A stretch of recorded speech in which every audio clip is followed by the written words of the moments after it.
चलो देखते हैं आज के क्लास में। आज का क्लास जो हमारा है वो है जनरल टॉपिक्स। ठीक है, सामान्य मुद्दा। देखिए बेसिकली सामान्य मुद्दा हमारा क्या है कि किसी भी स्कूल्स में या स्कूल लाइफ में ये गई है या कोचिंग संस्था में दो कैटेगरी बना हुआ है अभी हमारे पास। ठीक है, एक फ्रंट बेंच सीटर, ठीक है, एक विद्यार्थी का ऐसा ग्रुप जो क्लास के अगले हिस्से में बैठता है। ठीक है, और दूसरा होता है बैक बेंचर्स। ठीक है, और डॉक्टर एपीजे अब्दुल कलाम कहा करते थे कि किसी भी देश का बेस्ट ब्रेन जो है ना वो कहीं ना कहीं लास्ट बेंच पे ही बैठा हुआ रहता है, बैक बेंचर्स ही होता है। देखिए जनरल सी बात है, अभी के समय में आप को टीचर्स ही बताएंगे कि सभी का ब्रेन एक समान नहीं होता है। सभी के ग्रैब करने की कैपेसिटी जो होती है वो अलग अलग होती है। बट टीचर्स जब पढ़ा रहे होते हैं तो उनका मेथड एक ही होता है, ट्रेडिशनल मेथड, वही घिसा पिटा सिस्टम। आए, डेफिनेशन लिखवाएं, आपको याद करवा दिए। ठीक है, ऐसे में क्या हुआ कि सामने वाला जो सजग स्टूडेंट था, जो एक्टिव स्टूडेंट था, उन्होंने आपके कंसेप्ट को ग्रैब करा, लेकिन जो भारी मात्रा में बैक बेंचर्स थे उनका कंसेप्ट छूटता चला गया।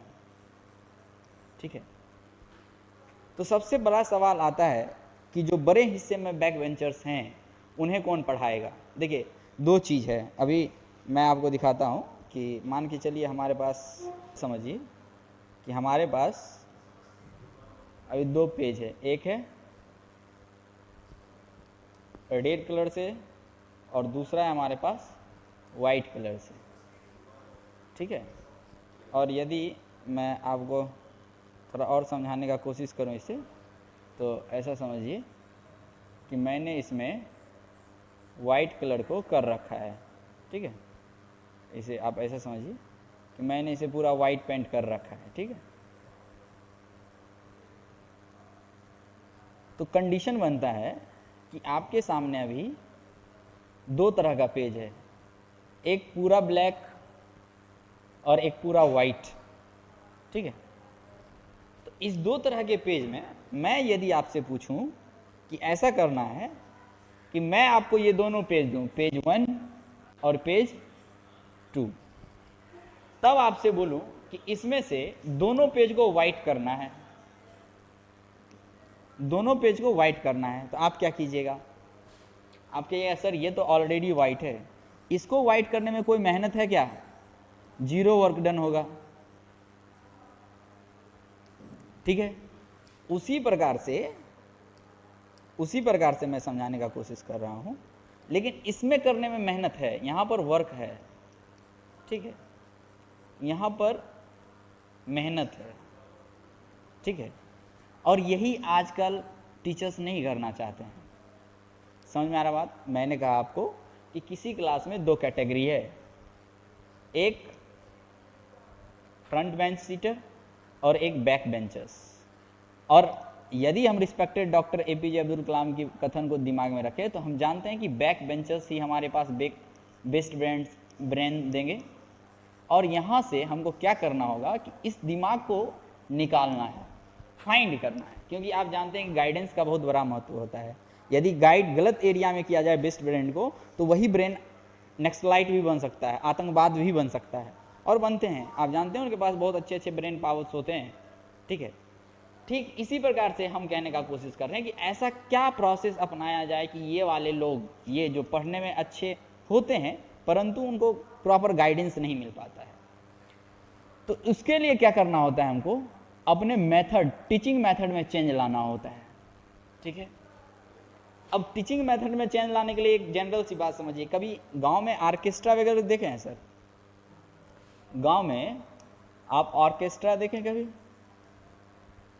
देखिए, जब तक भाषण देने के लिए कोई नेता आ जाए स्टेज पे, या जनरल कोई रोल प्ले हो रहा हो, तो क्या होता है, जनरल जो मैक्सिमम पॉपुलेशन होता है वो ध्यान नहीं देता, वो अपने दोस्तों के साथ गप्पे लड़ा रहे होते हैं, मस्तियां कर रहे होते हैं। लेकिन आप ध्यान दीजिएगा, जैसे ही उसको एहसास होता है कि रिकॉर्डिंग डांस होने को है, ठीक है, सारे लोग सजग हो जाते हैं। ठीक है, फिर सामने वाला कोई खड़ा नहीं होना चाहिए, सामने प्रॉपर दिखना चाहिए एचडी क्वालिटी के साथ, ऐसा होता है। तो क्या किया उसको एक्टिवेट, इंटरेस्ट, रोमांटिसिज्म कहते हैं इसको। आप जब फ्रांस रिवॉल्यूशन पढ़िएगा, जब फ्रेंच रिवॉल्यूशन आप पढ़िएगा, फ्रेंच रिवॉल्यूशन, तो आप वहाँ भी समझिएगा कि एक चीज़ होता है रोमांटिसिज्म। ठीक है, इसका हमेशा निगेटिव मीनिंग्स नहीं होता है। ठीक है, तो समझिए ये कैसे प्रोड्यूस किया जाता है, थोड़ा मैं आपको करके दिखाता हूँ। जनरल सी कंसेप्ट है, ऐसा मान के चलिए कि चलिए केमिस्ट्री का मुद्दा आज उठाते हैं।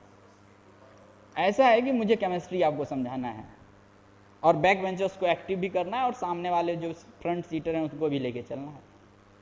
ठीक, तो देखिए एक तो जनरल कंसेप्ट है, आप आइएगा क्लास में बताइएगा बच्चों, HCl जो है ये NaOH के साथ यानी सोडियम हाइड्रोक्साइड के साथ रिएक्ट करेगा तो ये बनाएगा NaCl, sodium chloride plus H2O।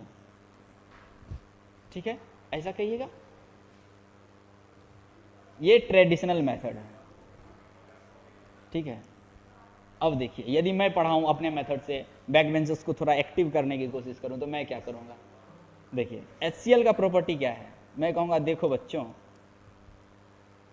एक आशिक है हाइड्रोजन क्लोराइड, ठीक है, हाइड्रोक्लोरिक एसिड, और ये इतना ज्वलनशील है कि इससे कोई चिपकना नहीं चाहता। मतलब इतना निर्दयी है, इतना क्रूर है, सब इसको गलिया रहा है, मतलब अकेला निठल्ला हो गया, इतना ताना सुन सुन के। मान लीजिए बेरोजगार लड़का है, ये अपने गांव का बेरोजगार लड़का है, मम्मी ताना मार रही, गर्लफ्रेंड ताना मार रहे हैं, घर वाले ताना मार रहे हैं, जो आ रहा है सुना के चला जा रहा है।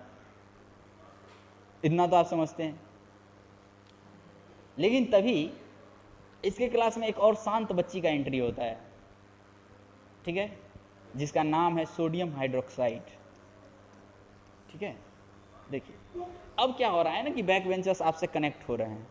ठीक है, उनको मज़ा आ रहा है, उनको लग रहा है मेरा कहानी चल रहा है और मुझे लग रहा है मैं जो डालना चाह रहा हूँ उसके दिमाग में मैं डाल पा रहा हूँ। समझ में आ रहा है आपको बात। अब क्या हुआ, एक शांत सी लड़की जो इंटर कर रही है क्लास में, ये दोनों आपस में बात करें, और आपस में बात करें, इन्होंने इसके दर्द को समझा और इसने भी इसके दर्द को समझा। अभी मैंने आपको समझाया, ऐसा समझिए कि ये एक बेरोजगार लड़का है जिसको सब तरफ से ताना मिल रहा है और कहा जा रहा है इतना ज्वलनशील लड़का मैंने कभी नहीं देखा। तभी NaOH नाम की एक लड़की क्लास में इंटर करती है और वही गाना गाते हैं, जैसे भी हैं आप सनम मेरे, मैं तो बस आप ही पे मरती हूँ, और ये इनसे रिलेशन बनाएगी। ठीक है, रिलेशन बनाने के बाद आप जानते हैं मोदी जी का बेस्ट डायलॉग है, हम दो हमारे दो। क्या, तो इस प्रकार से ये जो हम दो हमारे दो वाला सिस्टम है, आप इधर देख रहे हैं दो रिएक्टेंट है तो इधर भी दो प्रोडक्ट बन जाएगा इसका। दो प्रोडक्ट क्या क्या बनेगा, तो एक बनेगा नमक और एक बनेगा पानी। और नमक का फार्मूला आपको मालूम है कि सोडियम क्लोराइड होता है और पानी का फार्मूला आपको मालूम है कि वाटर होता है। ठीक है, ये एक तरीका है। अच्छा, ऐसा आपको मैं बायोलॉजी में करके दिखाता हूँ। देखिए बॉडी में 3 कंपोनेंट, हम बार बार आपको कहते हैं कि बउआ, ऐसा समझिए कुछ इस प्रकार से। ठीक है,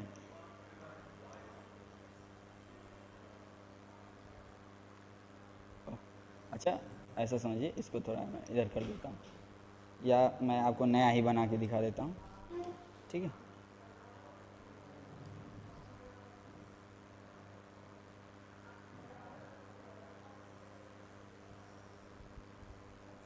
ऐसा समझिए कुछ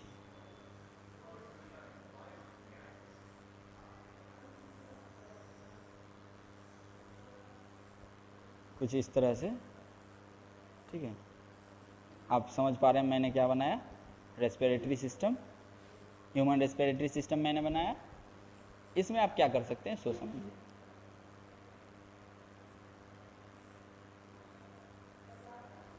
चलिए, तो ऐसा समझिए कि इसने, आप एक सिंपल कंसेप्ट बता सकते हैं, जनरल ट्रेडिशन जो है, आप कह सकते हैं कि देखो बाबू CO2 से दूर रहना, सॉरी CO2 तो एक्सहेल हम लोग करते हैं, ऑक्सीजन हम लोग इनटेक करते हैं, और CO यानी कार्बन मोनोऑक्साइड से दूर रहना चाहिए, ये बात नॉर्मल है। आप बता सकते हैं कि कार्बन मोनोऑक्साइड जो होता है ये ऑर्डरलेस होता है। ऑर्डरलेस कहने का मतलब गंधहीन होता है, अर्थात इसका पहचान संभव नहीं है आसानी से। ये रंगहीन होता है और गंधहीन होता है, गंधहीन और रंगहीन होता है, कलरलेस। तो अब समझिए, अब मज़ा है। तो देखिए, ये जनरल कॉन्सेप्ट है कि बउआ हेमोग्लोबिन को जो है ये अपने पास चिपका के रख लेता है, ये अपने साथ रखता है, और O2 भी अपने साथ रखता है। ठीक है, यदि इस कंसेप्ट को हम थोड़ा रोमांटिक बनाना चाहें क्लास को, और पिछले वाले बच्चे बैक बेंचर्स को एक्टिव करना चाहें, तो हम लोग क्या करेंगे? देखिए क्या करेंगे। जो मेरा मेथड है उसमें मैं बताता हूँ बच्चों को। देखो बउआ, हमने इसको बोला कि आप ऑक्सीजन को इनहेल किए, ठीक है, और आप कार्बन डाइऑक्साइड को एक्सहेल किए, ठीक है। मैंने किसी बैक बेंचर्स पे से उठाया और किसी एक बच्चे का नाम हेमोग्लोबिन रख दिया, ठीक है, और कह दिया कि आशिक है वो, ठीक है। तो ऐसा समझिए, हेमोग्लोबिन नाम का एक लड़का जो बहुत बड़ा आशिक है, ठीक है। आशिक मत कहिए, इसको कहिए छपड़ी, ठीक है। क्यों? क्योंकि इसको मैंने समझा रहा था कि जाओ तो किसी एक के साथ जाओ, बार बार चेंज करने की ज़रूरत नहीं है, क्योंकि नारी से पार पाना इतना संभव नहीं है। लेकिन इसका ये आदत से लाचार था बेचारा, ये कभी O2 से दोस्ती करता, कभी CO2 से दोस्ती करता, कभी CO से दोस्ती करता। तो मैं इसे बार बार समझा रहा था कि देख, ऐसा नहीं करना चाहिए। एक दिन क्या होता है कि हेमोग्लोबिन जब कार्बन डाइऑक्साइड ऑक्सीजन से दोस्ती करता है, मैं कह रहा हूँ, जब हेमोग्लोबिन की दोस्ती ऑक्सीजन से होती है और हेमोग्लोबिन ऑक्सीजन को देखता है, तो हेमोग्लोबिन फिर गुनगुनाता है, आपको देखकर मुझको ऐसा लगा जैसे मुझे नई जिंदगी मिल गई, ठीक है। और ये ऑक्सीजन के साथ बॉन्ड बना लेता है और ऑक्सीजन को वादा देता है, दिलासा दिलाता है कि हम आपका साथ कभी नहीं छोड़ेंगे, छोड़ेंगे ना हम तेरा साथ ओ साथी मरते दम तक, ठीक है। लेकिन एक समय के बाद, एक अंतराल के बाद क्लास में दूसरे सुंदरता का एंट्री होता है जिसका नाम है कार्बन डाइऑक्साइड, ठीक है। और कार्बन डाइऑक्साइड जैसे ही आता है, ये इसको छोड़कर फिर कार्बन डाइऑक्साइड के साथ चलना शुरू कर देता है। और इस बार जो कार्बन डाइऑक्साइड के साथ इसका डायलॉग होता है, ठीक है, वो होता है धीरे धीरे से मेरे ज़िंदगी में आना। और इस बार कार्बन डाइऑक्साइड से ये दोस्ती करता है और इसको भी वही दिलासा दिलाता है, क्या? छोड़ेंगे ना हम तेरा साथ और साथी मरते दम तक। लेकिन आप जानते हैं ये आदत से मजबूर है, वादा सबसे करता है लेकिन निभाता नहीं है, ठीक है। तो यही बात है, सबको बाद में यही कहता है, सब कहता है, कार्बन डाइऑक्साइड भी कहता है तुमने वादा किया, ऑक्सीजन भी कहता है तुमने वादा किया, हेमोग्लोबिन कहता है देख बउआ, वादे पर एतबार नहीं करना चाहिए, दुनिया धोखा है, दुनिया माया है, इस माया में सरवाइव करने के लिए धोखा देना पड़ता है। लेकिन इसको मालूम नहीं था इस बार जिससे इसका मुलाकात हो रहा है उसका दिल ऐसा टूटा हुआ है कि उसको दर्द का एहसास नहीं होता है, अर्थात कार्बन मोनोऑक्साइड। उसके पास ना रंग है ना गंध है, उसको पता नहीं है लोग क्यों तड़पता है, काहे तड़पता है, पहले से टूटा हुआ है। लेकिन इस बार हेमोग्लोबिन चाहता है कि मेरी दोस्ती किससे हो जाए, कार्बन मोनोऑक्साइड से हो जाए। कार्बन मोनोऑक्साइड मना करता है कि नहीं, मैं इस सब से पारंगत हूँ, मुझे पता है धोखा मिलता है, मैं नहीं आऊँगी। या तुम ही मत आओ मेरे पास, मैं मना कर रही हूँ, बर्बाद कर दूंगी तुम्हें। लेकिन हेमोग्लोबिन आदत से लाचार फिर ये डायलॉग मारता है और इस बार गाना चेंज करता है। इस बार ये क्या बोलता है, बर्बादी होई बाकी शादी होई मोर तोरे से, ठीक है। और इस बार ये क्या करता है, हेमोग्लोबिन से रिश्ता बनाता है, सॉरी कार्बन मोनोऑक्साइड से रिश्ता बनाता है और कहता है मैं बर्बाद होना चाहती हूँ, मुझे कर दो। तो फिर जैसे ही इसके साथ इसका रिश्ता बनता है तो इस बार कार्बन मोनोऑक्साइड इसे अपने पास, कार्बन मोनोऑक्साइड इसे अपने पास से जाने ही नहीं देता है, अर्थात इसे कैद कर लेता है, ठीक है। और इससे क्या होता है बउआ, इससे ये होता है कि ब्लड में हेमोग्लोबिन की कमी हो जाती है। और यदि ब्लड में हेमोग्लोबिन, क्योंकि हेमोग्लोबिन तो तुम्हारा कैद हो गया, हेमोग्लोबिन तुम्हारा कैद हो गया तो ब्लड में किसकी कमी हो जाएगी, ऑक्सीजन की कमी हो जाएगी, क्योंकि ऑक्सीजन को लेके भागेगा कौन, हेमोग्लोबिन। आप समझ में आया?